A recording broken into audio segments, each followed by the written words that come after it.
सावध व्हा.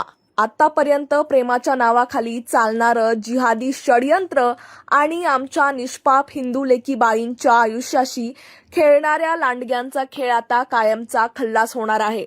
महाराष्ट्र सरकारने धर्मांतर विरोधी कायद्याला मंजुरी देऊन या नराधमांच्या नरड्यावर पाय दिला आहे. हे हिंदुत्ववादी सरकार आहे. इथे आता हिंदूंच्या अस्मितेशी खेळणं महागात पडणार. विशेषतः देवेंद्र फडणवीस यांनी शब्दाला जागून या जिहादी प्रवृत्तीची मस्ती जिरवण्यासाठी हा वज्रप्रहार केला आहे. या कायद्याचा दणका बघा असा आहे, जर कुणीही आमिष दाखवून जबरदस्तीने किंवा खोट्या ओळखीने हिंदू मुलींचं धर्मांतर करण्याचा प्रयत्न केला तर त्याला आता 7 वर्षांची सक्त मजुरी आणि 5 लाख रुपयांचा दंड ठोकला जाणार. ही नुसती शिक्षा नाही, तर हिंदू धर्मावर वाकडी नजर टाकणाऱ्यांना फडणवीस सरकारने दिलेला हा कायमचा फुलस्टॉप आहे. हा महाराष्ट्र छत्रपती शिवाजी महाराजांचा आहे.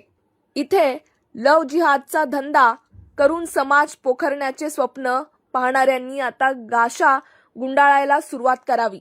कारण आता समोर फडणवीस नावाचा पहाड उभा आहे, जो आपल्या वाघिणींना या लांडग्यांच्या विळख्यातून वाचवण्यासाठी कटिबद्ध आहे.